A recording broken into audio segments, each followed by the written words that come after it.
When my mother passes away in a landslide and my brother commits, of course I'm going to grieve. Of course I'm going to be sad. Of course my life is in complete chaos. I was brought up by my mother largely because my parents divorced when I was 5 years old. And I basically was yelled at if I wasted a little bit of ketchup because it was expensive. I didn't have a television till I was in my late teens. When you actually study the law of manifestation, and you actually see that when you want something really badly in your life, opportunities knock, which take you to exactly where you're meant to go. You just have to be open enough and receptive enough to spot it.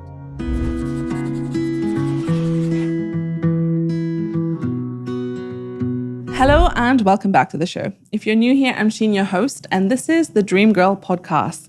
You're joining us in Mumbai, India, and this episode is brought to you by ALDO of Apparel Group. My guest today is Pooja Bedi, an actress and entrepreneur who has never shied away from living life on her own terms. From Bollywood to life coaching, she has constantly reinvented her life while staying authentic and true to herself. In this conversation, we'll explore her journey through fame and what it really means to embrace freedom in every chapter of life.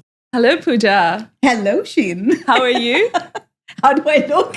You look great. I feel great. Thank you so much for taking the time for us today. It's a pleasure to meet you. Thank you, Sheen. It's such a pleasure to be talking to you. I've been watching your podcast. I think you're an extraordinarily dynamic human being, Oh, wow. a wonderful woman, and I love what you're doing. Oh my God, so much kindness already. Can you handle it? Okay, women really struggle with handling compliment. I'm one of them. All women How struggle do you with do with compliments. that? I always say this. When you look at a woman and say, gosh, you're looking so lovely. No, I've put on a little weight, and then they say, oh God, your hair's looking so nice. Is it? Because it was so dry last week. I just washed it. Yeah, and I'll be like, why can't you just take a compliment and say, thank you? Which part of us doesn't want to acknowledge that we look great or that, right. That we feel great, right? Yeah, So, we've put effort into it. absolutely. Yeah. But thank you. Listen, we've been researching you and we've loved everything we've seen. And I say my life is an open book. Of course, it is. And it's been very easy to research about you, but we're super excited to ask you the actual questions here today. And I will start from the beginning. I know you grew up in a very artistic, free-spirited family. How did that shape who you are today? All right. So if you want to go even further back, I'm the 18th direct descendant of Guru Nanak Sahib. Oh, wow. So that carries a lot of, I think, weight and energetic resonance within my DNA. I guess it shaped me in certain ways to being who I am today. Then my grandfather, Baba Bedi, was an energy healer. That's my father's father. There is an institute in Italy above Venice in a place called Cittadella, which is devoted to his healing practices. And he healed thousands and thousands of people through energy work. I never understood it back then. I questioned it a lot, saying, what is the science behind it? And hocus pocus and all this stuff. But the fact is people were being cured and healed. And there had to be something there, which I then embarked on a journey of discovery many years later to try and figure it out. My grandmother, Frida Bedi, was the highest ordained Buddhist nun in the world. There are 3 incredible books written on her life by English authors, from Andrew Whitehead, Laura, and Vicky Mackenzie, and incredible stories that were told there about her being British and meeting my grandfather in Oxford. They fought the freedom struggle in India against the British. She was under Mahatma Gandhi. She went to jail. She then brought on the Tibetan refugees and took over their well-being and welfare and educated them under His Holiness the Karmapa. And basically the most incredible journey of how Buddhism spread to Scotland and to the West under her guidance. And she's highly revered, respected. There's a nunnery in Trilokpur, below Dharamshala, devoted to her, which is her nunnery.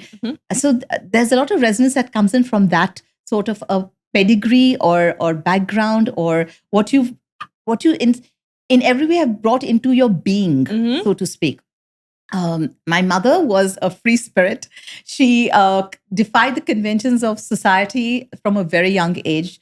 She came from a very traditional background. And for her to have fought that upbringing at every single level to becoming the woman, the incredible woman that she evolved into being, is phenomenal. And I'm a direct result of that upbringing. My father was, again, brought up by his parents, Frida Bedi and Baba Bedi, Mm-hmm. and chose his journey very differently into the world of glamour and films and advertising modeling. But he again had humble roots from being in a monastery to meditating with his head shaven with the monks, and and having 2 pairs of socks, or no socks to go to school in. And there's so many stories to be told. His book is called Stories We Must Tell. My mother's book is called Time Pass, based on her life. So basically, you're talking about a girl today, me, okay, being being the direct result of all these confluence of all these people and experiences. And of course, growing up in a glamorous world, in a very unglamorous manner, because I was brought up by my mother largely because my parents divorced when I was 5 years old. And I basically was yelled at if I wasted a little bit of ketchup because it was expensive. I didn't have a television till I was in my late teens. Because classical dancers, which is what my mother was, weren't paid very well back in those days. And we had to live very humbly. We traveled by second-class train with my mother when she went for performances. All the great artists of India. There was Zakir Hussain, Shiv Kumar Sharma, my mother, all of them. We'd be traveling by train. And then in those days, trains would just stop for no reason in the middle of the tracks for hours, okay? And it's very hot. And they would get onto the tracks, and Zakir would start with the tabla, and Shiv Kumarji would start off, and my mother would get up and start dancing on the tracks. Wow. And then they'd hear toot toot. About 45 minutes later, they'd jump back on, and we were off and running, staying in government guest quarters. So it was and full of artistic people. I grew up with all the thinkers and philosophers. My home was like an adda for them. And I basically had a childhood which was filled with so much wisdom. They talked about Osho and Jung and Freud. And wow. So I grew up with all those incredible thoughts and ideas and perspectives constantly being chatted about and debated, and Krishnamurti. And, there was all these really hearty discussions. So I basically grew up also in a military boarding school. Oh, wow. So I went to the Law School Sanaa, which is 100 girls in a dormitory, which is bed locker, bed locker, bed locker, bed locker. You had 3 baths a week. 2 baths were body baths. 1 bath was a head bath. You were given 3 minutes for your body bath and 5 minutes for your head bath. And you had to march in squads. You had to get up in the morning and do physical training at 6 a.m. with a rouser. And it was a very strict, disciplined childhood. And yet I used to go holiday with my father in America, which was a 7-star life based in Beverly Hills, where I got to see the best of what the world had to offer. So yes, I'm quite quite a Pandora's box of experiences. And I think that has shaped me with the ability to be as comfortable in the villages, sitting on mud floors, eating really tough rotis that you and me will pull and it may not tear, to eating a gourmet food, of a Michelin star restaurant with equal happiness and equal joy, and enjoying both of them thoroughly for the experiences they are meant to be. Wow, that's such a rich childhood already. And that explains a lot about who you are, because as you said, you're just adaptable. That's the one word to describe you, and you fit everywhere. But then how did you balance both of this, and what brought you into Bollywood? Obviously, Bollywood was the start of the journey, and then there's so much more after. But how did you get there? So actually, it's a series of incidents in my life where I have just allowed life to lead me. I was a class topper in my boarding school. And may I add that this wonderful school, Lawrence School Sanaa, has actually shaped me to being the human I am today in a very large way. Our motto was never give in. And we stuck by that motto. And it has served us all through life. We're a very strong alumni. My batchmates were Omar Abdullah, the current Chief Minister of Kashmir. There was Ness Wadia, who's the scion of the Bombay Dyeing Group. You have Pratap Gaikwad, Prince of Baroda. You have the Munjals, who are the Hero Motors people. So we had a very, not glamorous, but very extremely well-to-do, well-settled family. Sent their kids to this very tough boarding school. Oh my God. Right? Sorry, what were we talking about? I love it. The ADHD brain is real. We were talking about how did this lead you into Bollywood? Right. So I was a class topper in boarding school because, once again, I believe that whatever you do, you give it your 100% or you don't do it at all. Right. So for me, if I'm there and I have to study, I might as well be the best. If I'm going to be in sports, I might as well do every sport. So I wanted to do, I was part of the hockey team. I was in the basketball team. I was in the swimming team. I was in the debating team. I learned batik work, needlework. If you ask me to do cross stitch, chain stitch, yeah, I can do all of those. And, it's just who I am, right? I like to learn. I'm very curious. So, so again, what are we talking about? Just kidding. So it's good to have fun. You know? We lose a child in us as we grow up, right? So so being a class topper, I would sign the Book of Honor, and it was my ambition to be on Wall Street, and I wanted to be part of the movers and shakers of the financial world. And so I headed off to LA to have my high schooling there, and as I was in high school, exposed to American culture, and I was so bored. And it was very exciting for the first couple of months because everyone's talking about boys and cars and nail polishes and what have you. But after a few months, I just missed the depth of conversations, of experiences, of culture that I had in India. You know, I used to go to America every year for 2 months to have a holiday with my father during my school breaks. And it was great fun. We went to Disneyland, we went to Magic Mountain, Universal Studios, we went to lovely cafes and the International House of Pancakes. Everything was so great as a child. When you go to live there, it's a whole different experience. Right. And I missed India. And I just wanted to come back. And I was at a Bollywood party, a Hollywood party, I would say, with my father. And I must have been like all of 16 and a half, 17 years old. And I was on these steps. There was this massive mansion leading to some fireplace. I was just sitting there by myself, looking at the fireplace. And I had a snake bracelet on my hand. And this director comes up and sits next to me and says, "Nick, interesting. You're going to be my Vishkanya." And I was like, "What's that?" And he said, "That's the film I'm making and you're going to star in it." And I was like, "You mean Bollywood?" And he's like, "Yeah." I'm like, "No way.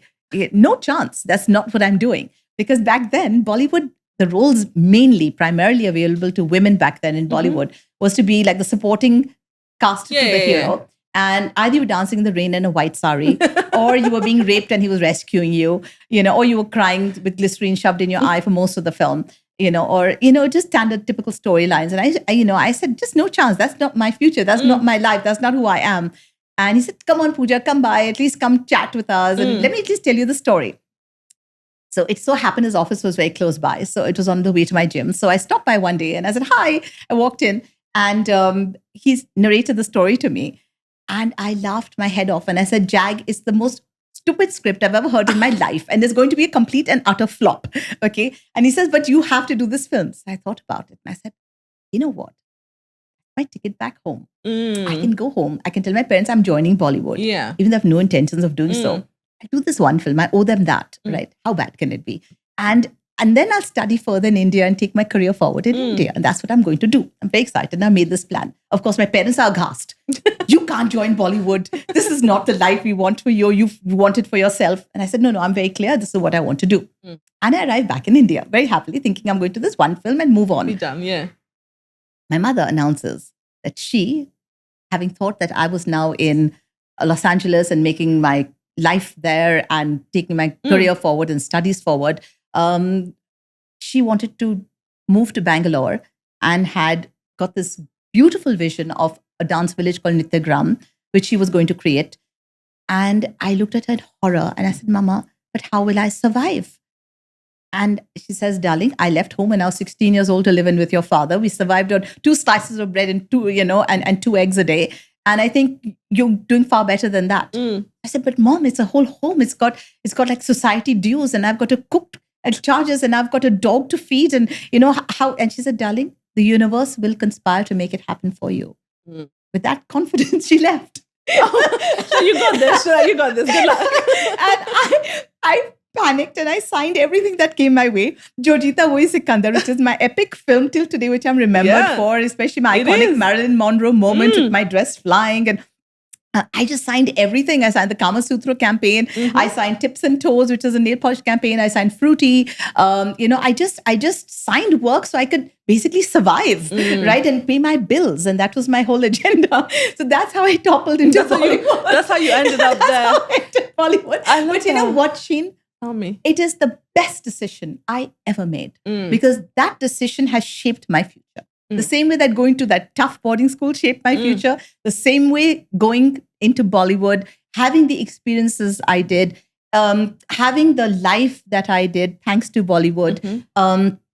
Most importantly, I would say what it afforded me in life, the popularity that I still enjoy today. Today, whatever I decide to do, I get the eyeballs for it. And that's thanks to the work I did in Bollywood. Of course. So I'm really grateful to me for making that decision and for Bollywood for entering my life in every possible.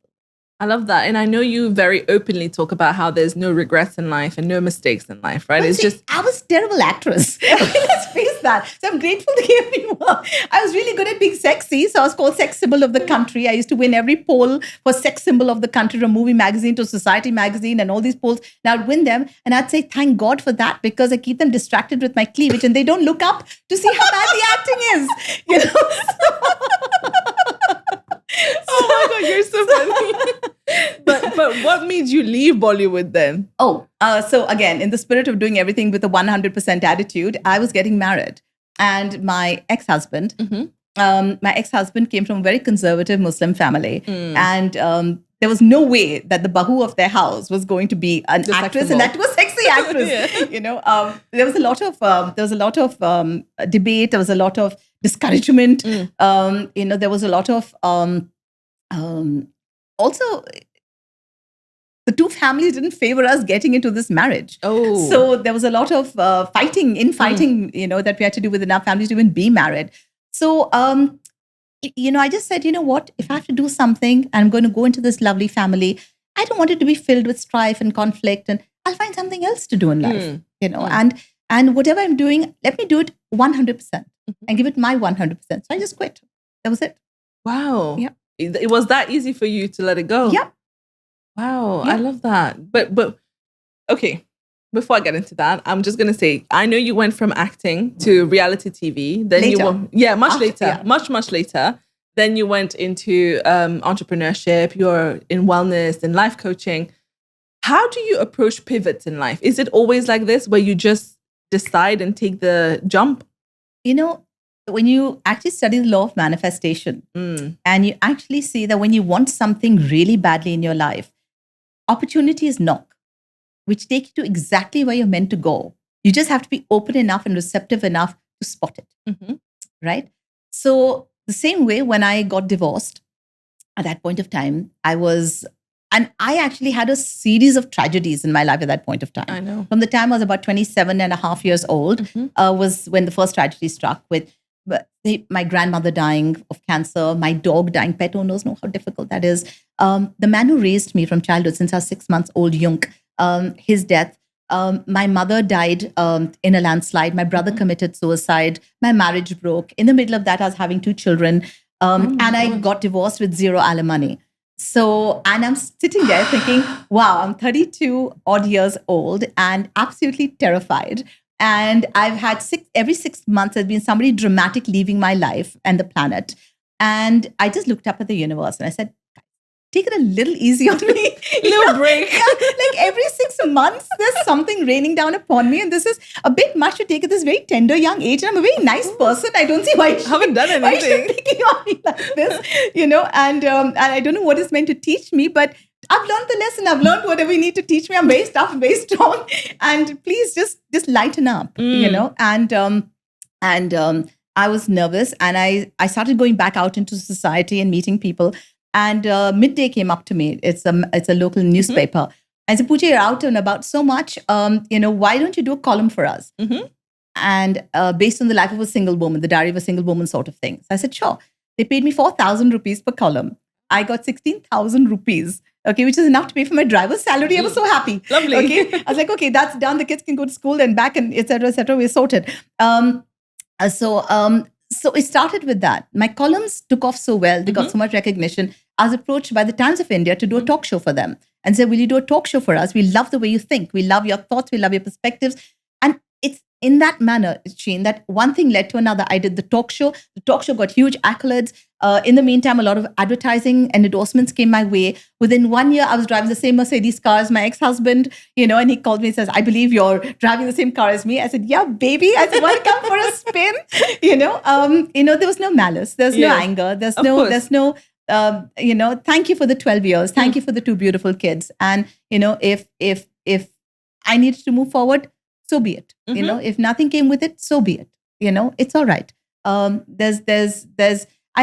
I'll tell you honestly, Sheen, and I'm sure the viewers would love to know this too. Please.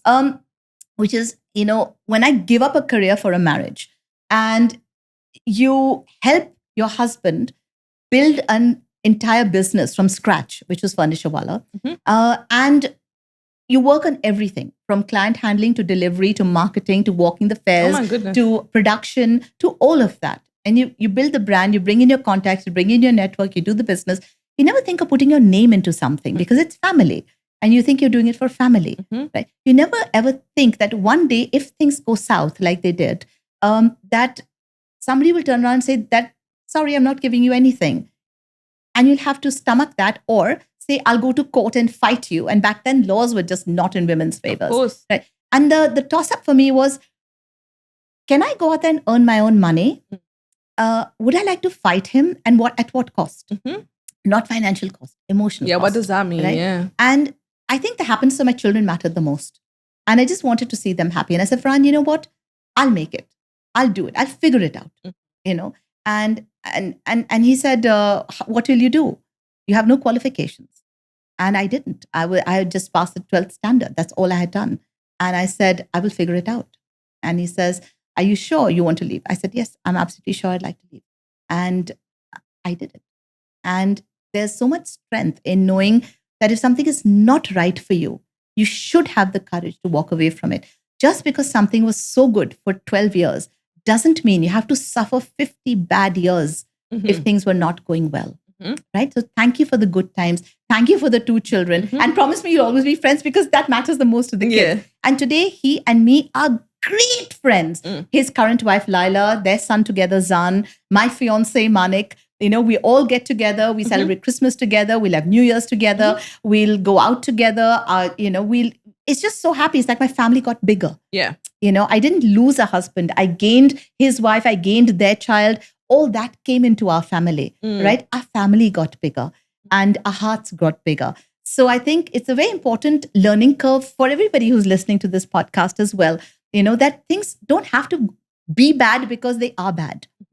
And they don't need to be bad forever. Right? So that's basically been my journey of pivoting and taking things from strength to strength. And yes, from there, from my talk shows, I went on to doing reality TV. I did the craziest things I never thought possible. I have a huge fear of heights. I fell off a cliff when I was 5 years old and I fell on top of a man who smashed his head and there was blood everywhere. So I have a huge fear of heights. And now in Khatron Ke Khiladi, I'm asked to bungee jump from 12 floors head first. I'm asked to, my first day, first show, first stunt, me jumping off a helicopter in the middle of a lake, 4 floors high, absolutely terrified. You do it. You push yourself, you challenge yourself and you do it. They put me in a pit of snakes. They put 100 rats on my body. They buried me underground. Oh my God. It was so exciting. You challenge yourself to every limit. And I think the joy of life is to experience new things. We haven't come here to just do one thing. We spun this narrative, Sheen, by society, which is you're born and then you will go to school and then you will get a job and then you will get promoted and then you will have a wife and then you will have kids and then you will retire and then you will enjoy your grandkids and then you will die. Yeah. Right? It's this very linear thing to why you're here. We're human beings.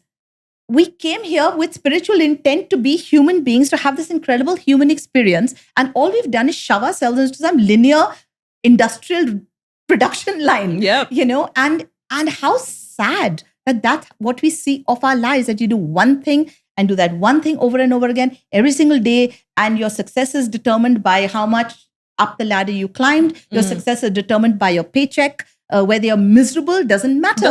Your success is your paycheck. Your success is not your happiness quotient. When did that happen? When did people decide that happiness was not the quotient to measure your success with? So to me, it's been a journey of find outs. And I love experiences. I love life.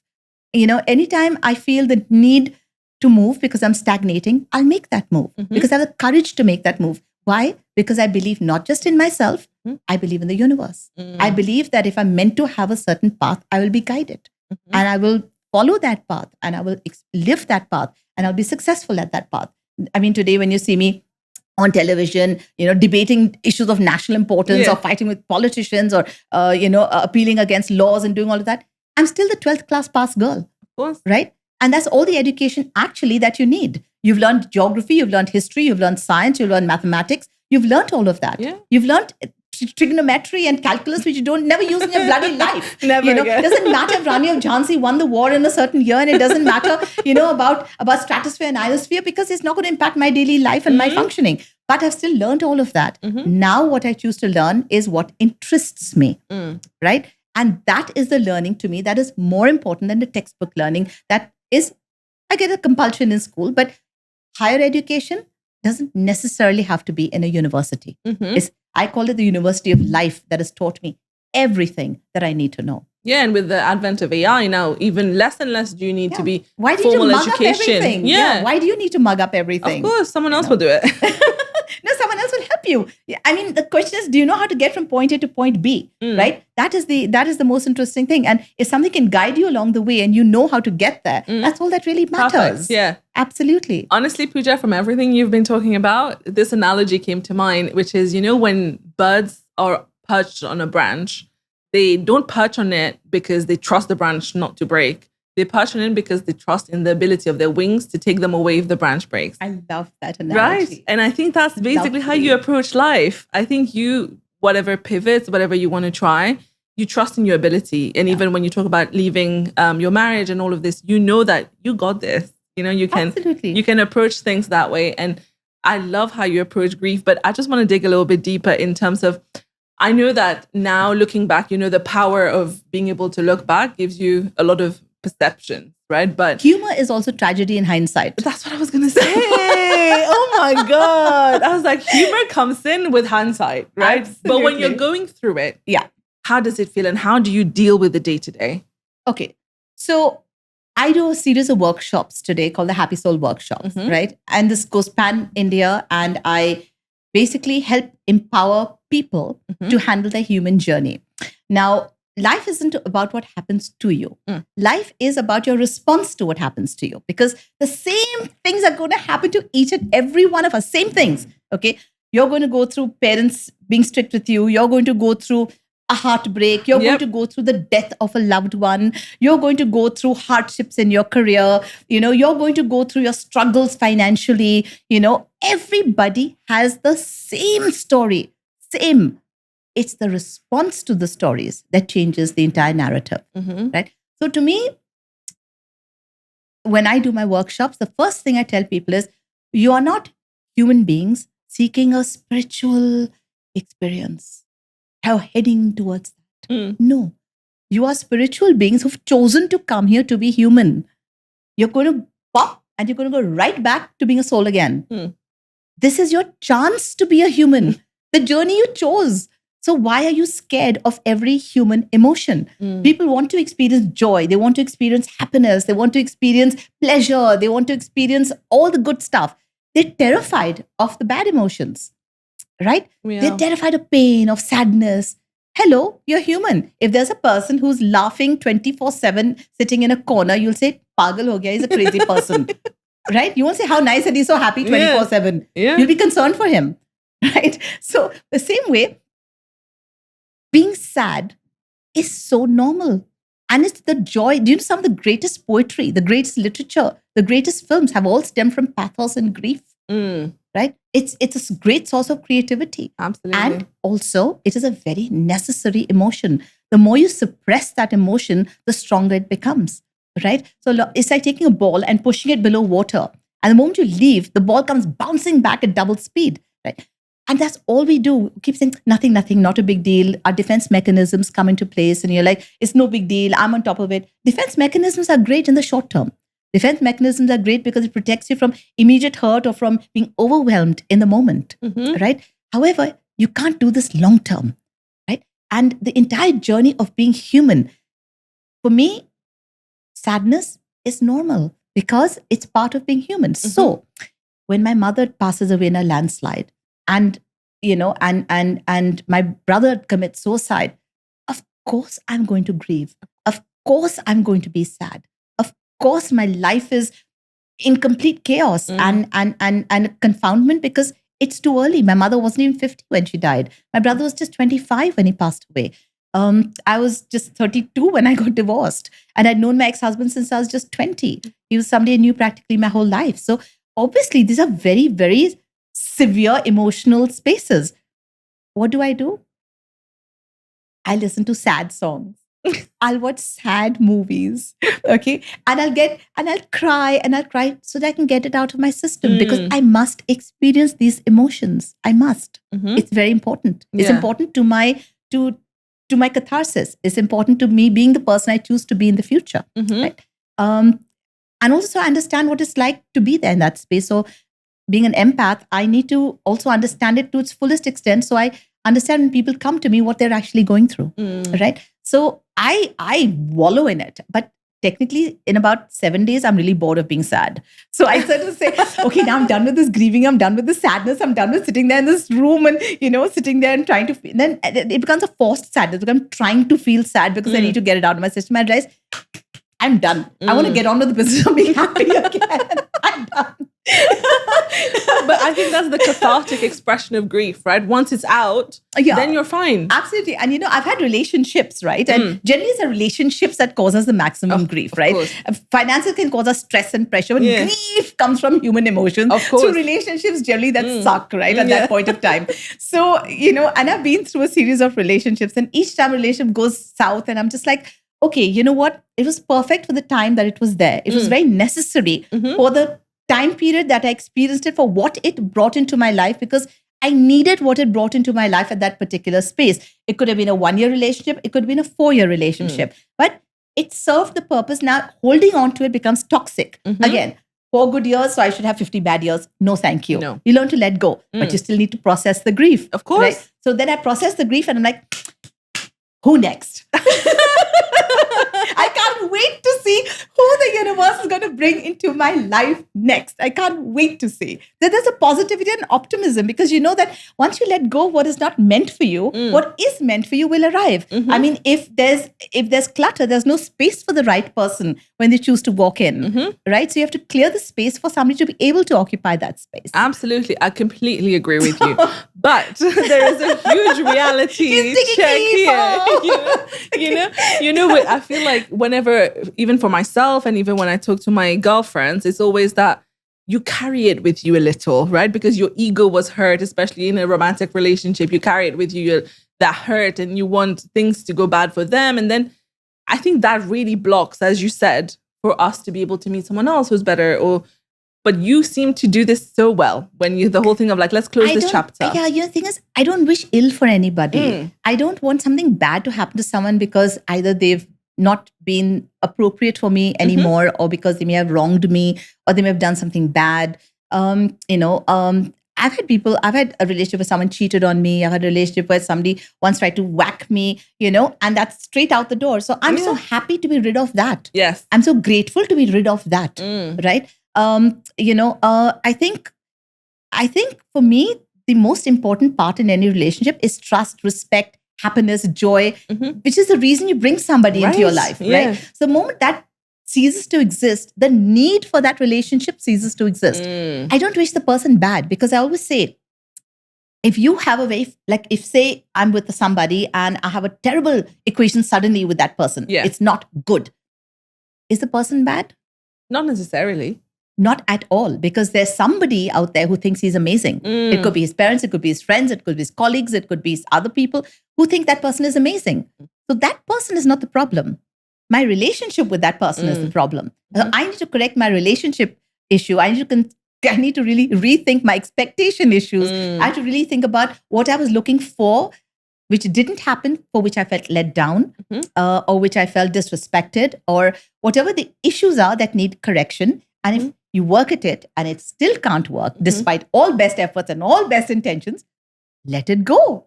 Just let it go. Where's the ego in letting something go? It's happiness to let something go that's not working. So it's the way you look at it. Like, I'm happy to set free something that is no longer serving me or them in any manner, and it's not working. Now, People have a habit of saying, if it's there, it has to be forever. Yeah. Again, that's a narrative that we've been spun. The Mills and Bones, happily ever after. You mean the first one and that's it. Yeah, Yeah. that's supposed to be it. Your Prince Charming, the fairy Right. tales that we've been brought up with, etc. That's not true. We make mistakes. We're humans. We made the wrong choice. Okay, make a better choice, right? It's as simple as that. No one says you can't change your choices. So why are we stuck in this one person and now that person has to meet all my needs and be all these people and it has to be forever? Come on. Are you the same person you were when you were 20? 100% no. Are you the same person you were at 30? Are you the same person at 40? Are you the same person at 50? How can you expect somebody who you haven't known your whole life, who walks into your life at age 40 or age 45 to suddenly be the perfect companion when he's at 45 years apart from you being his own person? And in 15 years, he will be a different person. Either you grow together or you grow apart. And both are okay. Both are okay. You know, and if somebody chooses to walk a different path, how horrible to try and control that person for your selfish needs and say, no, you have to do this because I want that. Is that really in that person's best interest or that person's need? No, let that person have their journey. You know, there's a very nice quote that says, if you love something, set it free. If it comes back, it's yours. If it doesn't, it never was. And there's another quote that says, if you love something, set it free. If it comes back, set it off again. Nobody else wanted it either. You know? It started off so wholesome. And then I love that. So, you know, it's really the way you choose to see things. Yeah. But you know, okay, Pooja, if you think about this current generation and with the dating patterns, I'm sure you've heard about what's going on in our generation. And I have two children. One is 25 and 27. there you go. You know what's going on. So I feel like, I don't know what the issue is, but there seems to be a lot of divorces coming up, a lot of people not finding their partners until very late, especially successful women struggling to find a life partner. Why do you think that is? And what advice do you have? Okay, so firstly, I don't see divorce as a bad thing. No. Okay, I see divorce as a very positive thing. It's two people saying, we don't get along, we choose to move on, we choose to move forward, and that's that. And I think, therefore, divorce is a positive thing. Again, we see divorce as a negative, which is why we say, why are so many people getting divorced? Obviously, they weren't getting along. That's why they got divorced. You know, what is the number one cause of divorce? Not getting along. Marriage. Communication. Right? So that's... I know, you're right. You're not wrong. So that's, you know, and today's generation doesn't believe in marriage. I know a lot of them in my daughter's age group who just don't want to be married. They don't want to have kids because they're like, what kind of a world are we bringing our kids into? Everybody's on the phone as a family unit. You have complete disconnection because everybody's into their own spheres, their own lives, their own world. There's no communication the way we had in the olden days. In the olden days, you got married, you stayed married, you had 10 kids together, you raised them together, you stayed in joint families. You had a family unit. The family came in, supported you in your old age, you know, and that was that. Today, it's become a nuclear family generation. It's just the parents and their children. They moved away from their parents. Their children move on. They have their own nuclear families. They moved away from you. You're now old. Now they're not looking after you. Then you move into an old age home or you try to figure out what you're going to do, especially once your partner dies. You know, it's a whole different dynamic that society is now understanding differently. People are not happy to stay in marriages where they feel disrespected, unloved, unfulfilled. And I think that's a very good thing. The divorce rates have risen because people today have the opportunity of walking away. Right. They did not have the luxury of that back then. Back then, there was a stigma to divorce. Back then, it was almost like you're used goods if you're out of a marriage. If you had children, it was baggage. Right. And a lot of women feared the stigma of being divorced, the enormous pressure and being scared about how they would fend for themselves because most women back then were just housewives. They did not have careers. They did not have income, right? How would they survive? They had no choice but to stay in marriages no matter how bad the marriages were. Today, things have changed because women are out there in the workplace earning a living for themselves. They're able to afford a divorce. They're able to afford a life that they would like to lead. They're able to afford saying, no, thank you, I will not be disrespected anymore. And I think these are all very positive things. And me and my fiance, for example, we've been engaged for 7 years now. Oh, wow. And everyone says, you're engaged for 7 years? When are you getting married? And I'm like, we're not. And they're like, you're not getting married? Why are you engaged? I'm like, because when he put that ring on my finger and said, will you marry me? To me, that was the commitment. That said he wanted to spend the rest of his life with me. And the emotional commitment is what matters. Now, if I choose to get married, all I'm doing is getting the government involved.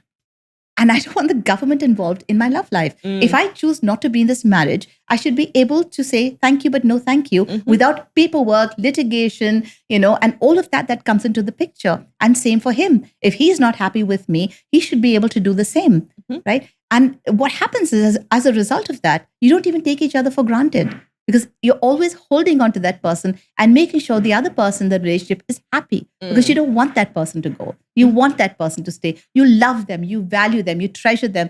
And, you hold each other when you're going through terrible times, and you have your great times together, and you bond and you merge, and it's beautiful.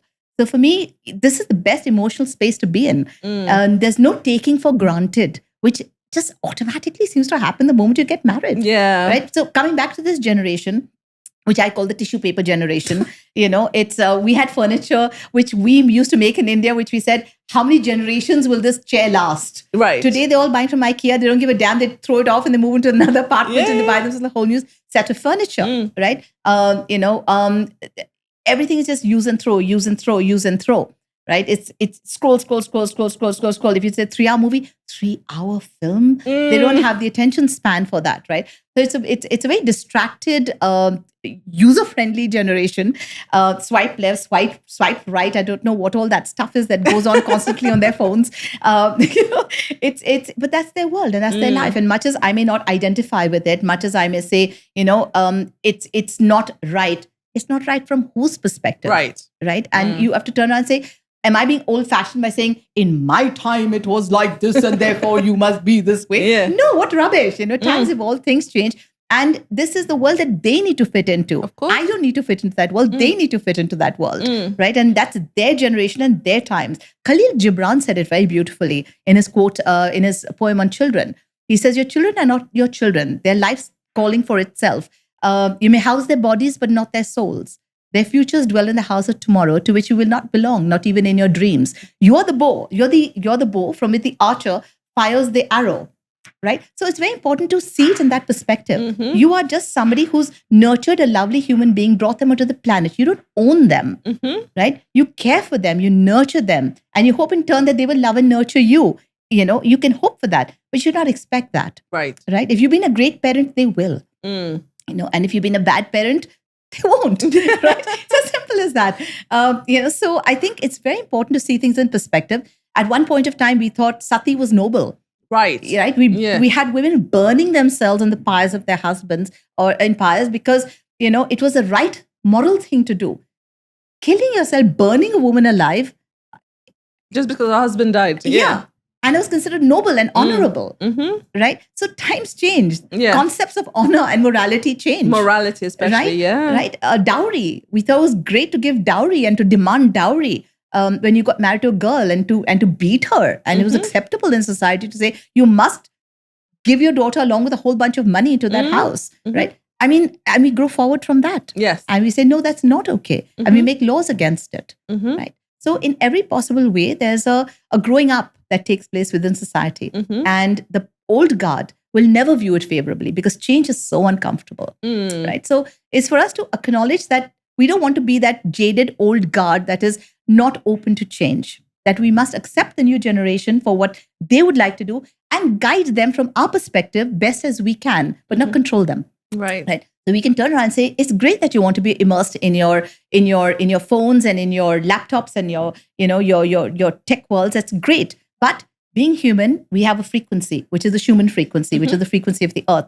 So do what you must do, but also honor the human quotient of your journey. So how about you also spend time in nature? How about you also additionally spend time with sport? How about you additionally eat nourishing, nutritious food rather than what's coming out of all those packets, right? So you guide their journey in that manner where you give them the best of both worlds, right? The world that they're getting into and the world that you belong to, right? Because you know that in a larger, more evolved perspective, wisdom shows what's right for them. Yeah. Right. So it's like my kids are completely into sports. Like I play pickleball with them every morning. We swim together. Our greatest and happiest family times are playing together. Right. Right. And I think that's very important. They're crazy about healthy food and healthy eating.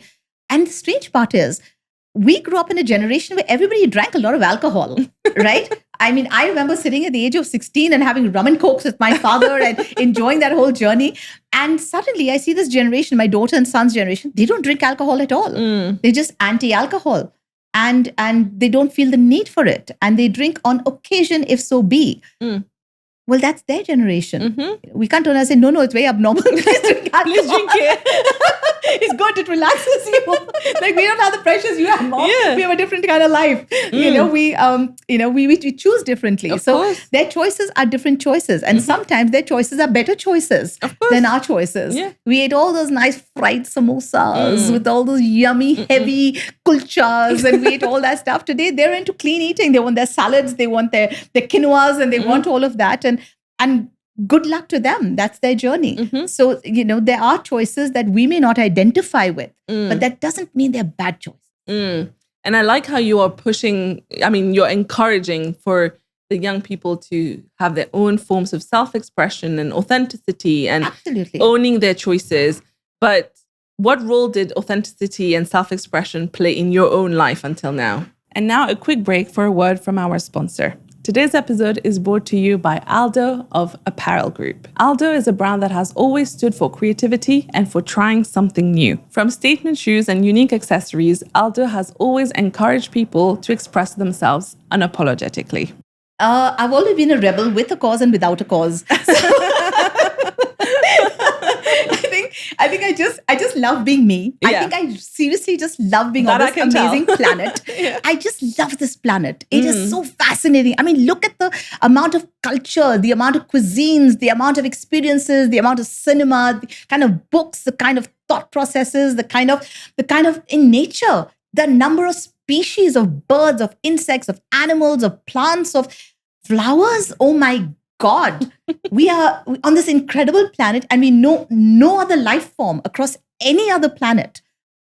How blessed are we to be on this incredible spinning round disk going through the universe around the sun with so many other things orbiting us.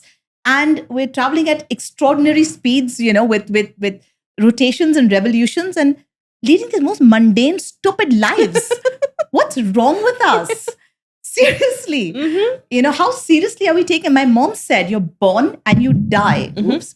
You're good. Sorry. We're born and we die. And we have this tiny little journey in between called life. And all we have to do is time pass. And all we do is mess up the journey. Her book is called Time Pass. All you have to do is enjoy the journey. And Sheen, what are we doing? We're stuck in traffic most of the time. Well, that's separate. I mean, I use my traffic time very productively. But see, here you are doing a podcast, trying to tell people there are alternative ways to look at things, getting different people on your show with different perspectives, because you, in your own way, want to help shape consciousness, shape lives, shape journeys, right? And I think that's beautiful, because when there's a human connection, you learn to see things differently. Absolutely. It's the human connection that's the most important. I mean, you look at AI today. Elon Musk has said that there will be 10 billion robots by 2040. 10 billion. Can you imagine the amount of humanity that's going to be displaced from their jobs? Right. So what happens to them? That's the question. And where will these people earn their livelihoods? Where will they earn their luxuries? Where will they earn their necessities? Where will they earn their education for their kids? Where? How? This is serious issues that are going to be coming up in the near future. And those are the things we need as human beings to be paying attention to. Because like it or not, AI is coming in a very, very, very big way. So the question is, how are we preparing ourselves and the future generation? We're still educating kids in schools to do jobs that we know AI is going to take over. Right. Is that logical? If AI is going to take over all the writing jobs, why are we teaching people to be writers?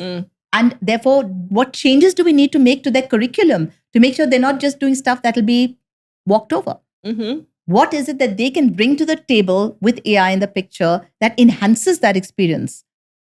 Right? So all these things, doctors, I mean, robotics is coming in, surgeries, surgeons will have no role to play.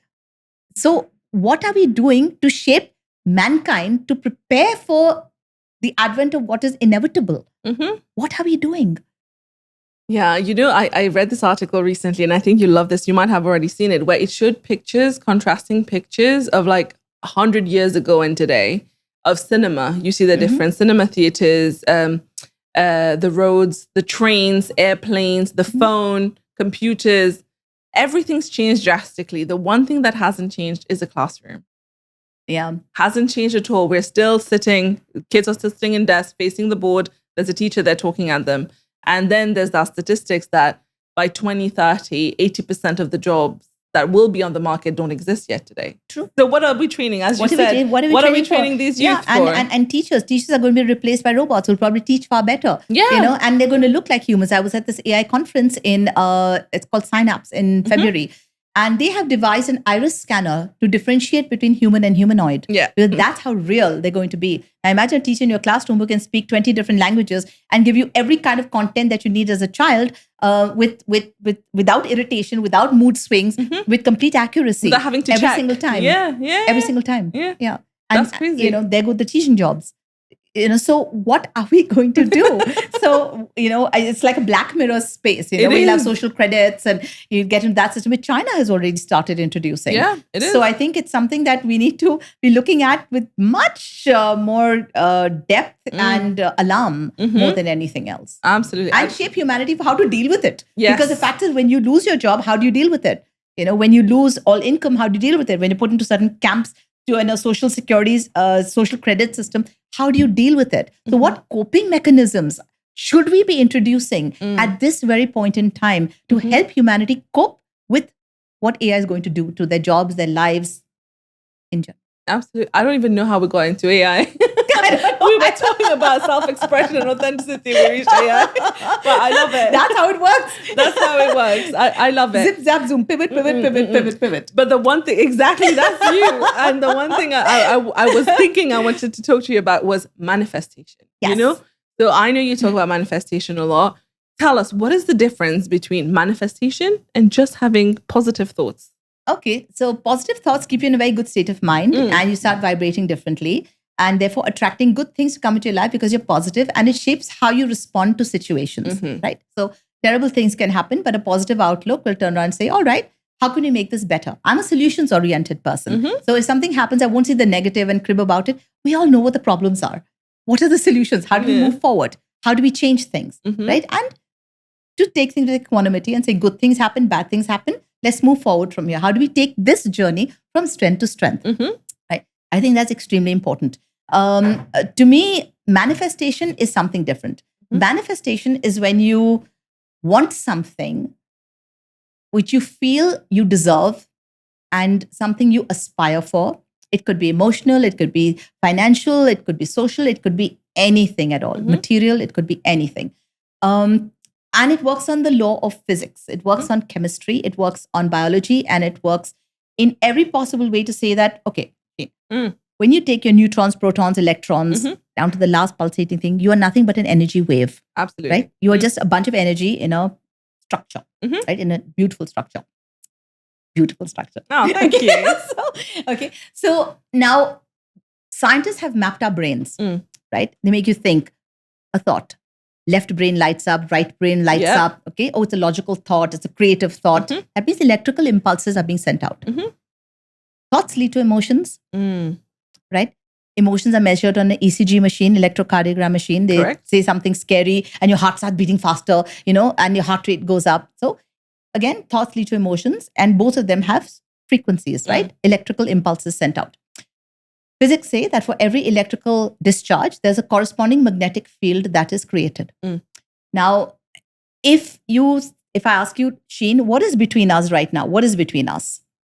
Waves, right? And there are billions of data particles around us. So if I right now take my phone, which doesn't even have a wire, and I turn it on, and I see something on Star Sports or Star News or one OTT platform or an Amazon or a Netflix or this particular show on a Netflix, not 1 second of another show will appear on this. Right. Seamlessly from the ethers, this is streaming into my phone with audio, with visual, with complete clarity, and not 1 minute of data is mixed up on this little device of mine, because everything has a specific frequency. Same. Every emotion has a specific frequency. Every thought has a specific frequency, right? So when you send that out, if it's just a thought, a small discharge. If it's a continuous, motivated, focused, completely immersed thought that is day in and day out, it's like a tidal wave that comes out from you, because that's all you're thinking about day in and day out. From the time you wake up to the time you sleep, that's all you sleep, eat, breathe, and you're vibrating with that specific frequency. And therefore, the magnetism is far greater, and it has no choice but to attract back into your life what you have sent out. It will come to you. The question is, where are your blocks? We all have these blocks within us, right? So say, for example, you want money. Right. Okay, so you really want money. And you're like, your logical mind, your conscious mind will say, yeah, I need a good car, and I need for my family to have this holiday, and I need for them to have a certain kind of living condition, and I would like to stay in this place, and I need money for that. Your logical mind is fully at work. Yeah. But what if your subconscious programming from childhood? Indians have a lot of that. Money doesn't grow on trees. Rich people are bad people. Very rich people are the most morally corrupt. Rich people are surrounded by chamchas and fake friends. Now tell me something. If these are your ingrained thoughts, why would you want to be rich? So therefore, your conscious mind says, I want money, I want this, I want that. Your subconscious mind is screaming, are you crazy? You'll become a morally corrupt person. You'll be surrounded by fake friends. With more money come more problems. Money doesn't grow on trees. You know how hard you have to work. And your subconscious mind, which is 6,000 times more powerful than your conscious mind, is negating it. The power of the subconscious mind, right, is so great that no matter how much you want something, and whether you think about it morning to night, if you haven't cured the subconscious block, right, broken down the subconscious, firstly, understood that you have a subconscious block.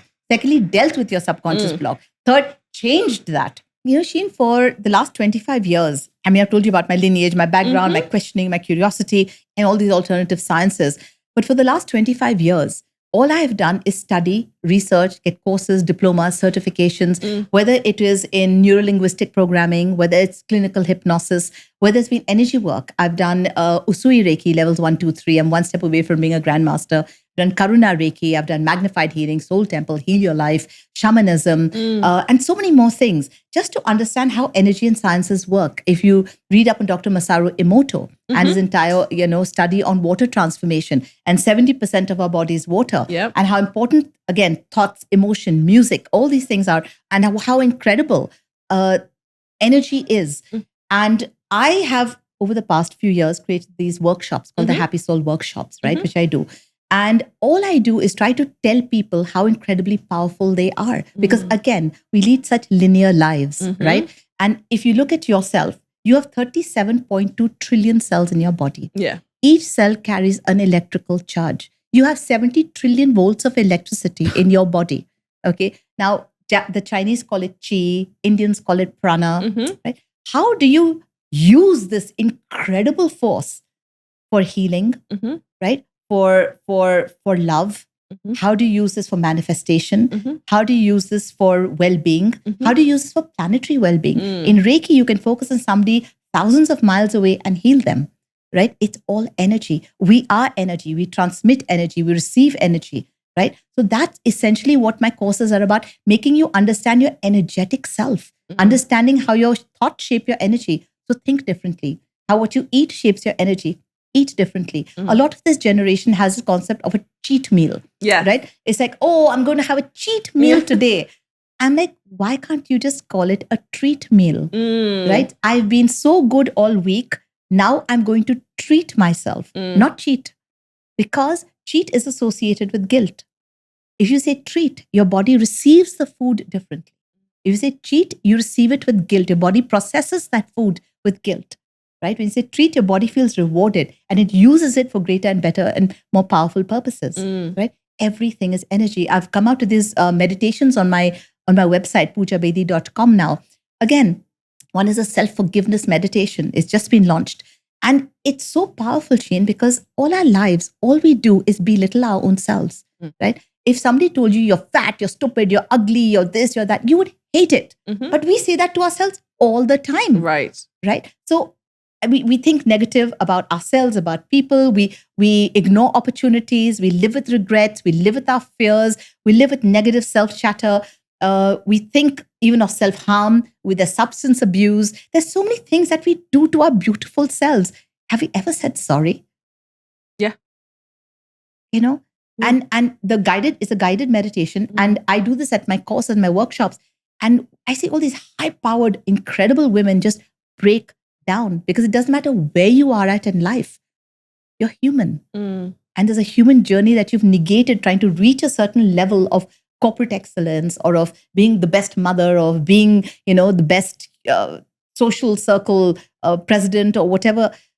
You just forget you're human, and that you've really hurt yourself so much along the way. There's that meditation. Then there's another one for energy protection. A lot of us turn around and say, stay away from negative people. Yeah. Right. I only want to surround myself with positive cut off the people. Negativity. Cut off the negativity. And I say, no. Who is a negative person? A negative person is somebody who's suffering. Nobody likes to be negative. Right? And if you negate a negative person, if you reject a negative person, you'll amplify their pain. You'll amplify their suffering. And most importantly, again, when it comes down to your 70 trillion volts of electricity, right? Why would you assume that your positivity will be overpowered by their negativity? Why don't you see it in reverse? Why don't you turn and say, you know what? This person seems like they're not having a very good time, either today or in life in general. Let me go in there with my positivity, and let me infect them with my positivity, and hopefully leave something a better place than when I left, than when I walked in. And that's exactly what I do. I walk into a place and I try my level best in every possible way just to be so happy that it's infectious, right? And because that's who I am. That's who I like to be. That's innate nature with me. And I walk in there and I make the world a happier place, and I leave.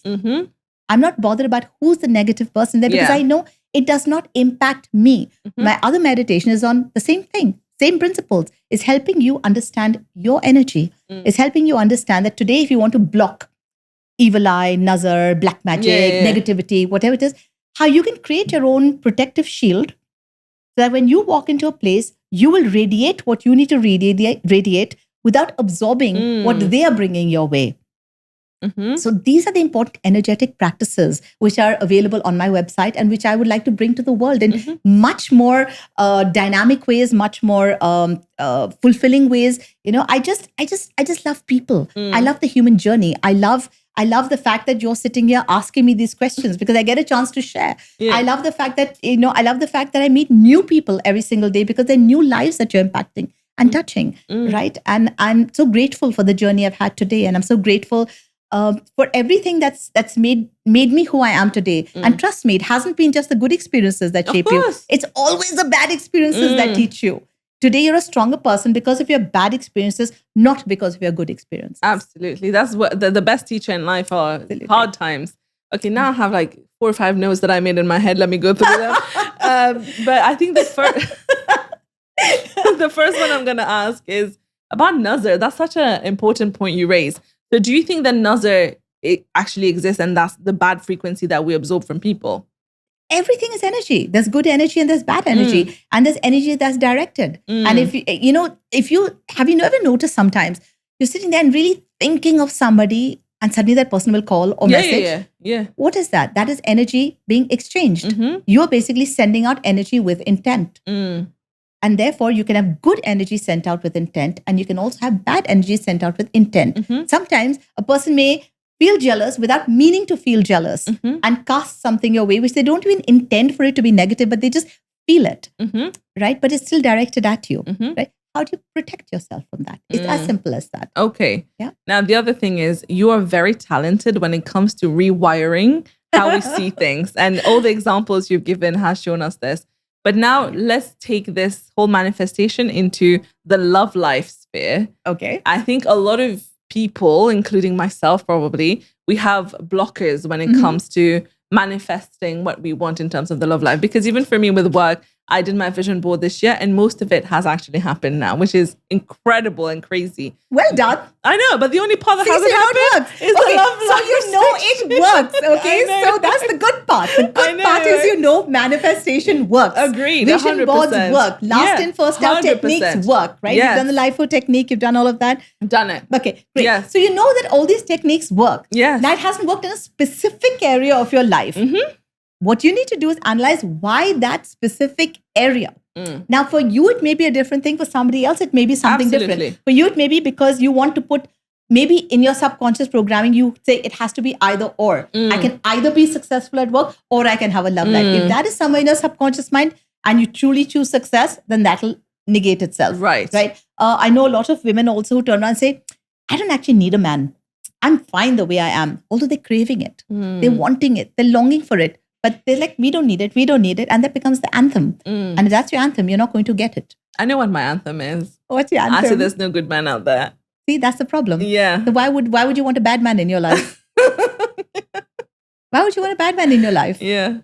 That you found your block immediately. That is the block. That's your block. So if there's no good man out there, then what do you want? A bad man. How do I...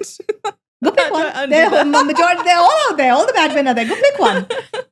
So undo that block. So ask yourself what you really want. Not are they good or are they bad? Stop judging them. What do you want in a man? What do you want in a relationship? That build this vision of who you want and the negotiables and the non-negotiables. Right?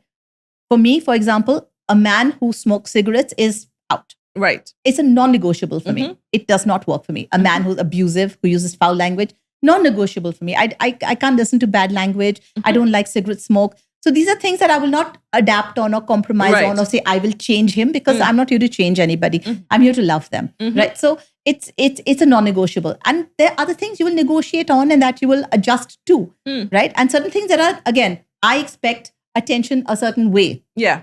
Right? Because a lot of the time there's an issue with the language of love, right? Somebody may think that coming home and bringing home the money after slogging it out in a terrible office with a bad boss and hours in traffic, and that's a labor of his love, is that he's bringing home money for you to have a good life with him. To him, that's his language of love. Right. But to you, he didn't bring me flowers. He's so unromantic. He doesn't love me, right? So it's a language of love. So does he speak your language of love? Are you able to communicate with him what you expect as your language of love? Will he be receptive to it? Are you okay if he's not receptive to it? Will you understand his language of love? Okay. Right? So all these things are things you need to look at. So put yourself in a situation where you visualize who you want in your life, the kind of person you want in your life, without saying everybody's bad. Yeah. Nobody's good. How does it serve you?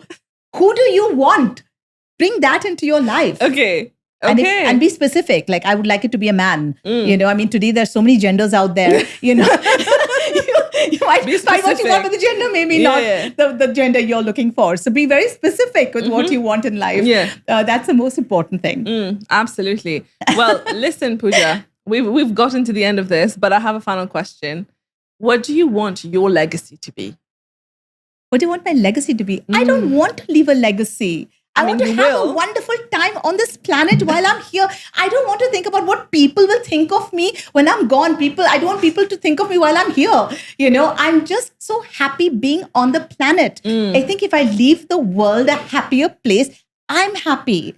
I'm so thrilled to have this journey. I'm so grateful to be in this form, in this shape, born to the parents I'm born to, having the friends that I have, having the children that I have, having the podcasters like you taking interviews, right? I've attracted all this into the life that I've chosen for myself on this planet. Once I leave, who cares? When was the last time you actually thought of Mahatma Gandhi or Mother Teresa and said, thank you so much for your sacrifices? When? Sheen, when was the last time you did that? Don't. Exactly. So how does it matter what Pooja Bedi does in this lifetime, as long as she's happy in this lifetime? I love that. And to me, that's the most important thing.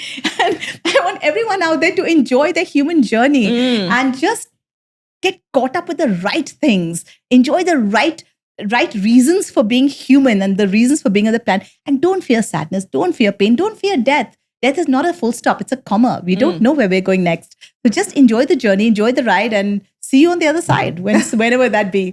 So And Pooja, you talked about how the way you approach your room is just to go in and bring in happiness. And honestly, truly, this has been our experience of you. Since you walked in, you've been a ray of sunshine and we've had such a good time. Thank you. You literally bring the energy up so high. So thank you so much for being here today. And we're so excited to see how else you enjoy life. Thank you. I look forward to it. And for all of those who want to know me better, you can just visit poojabedi.com and check me out. Done. Thank you so much. And now we have a little surprise for you. I love surprises.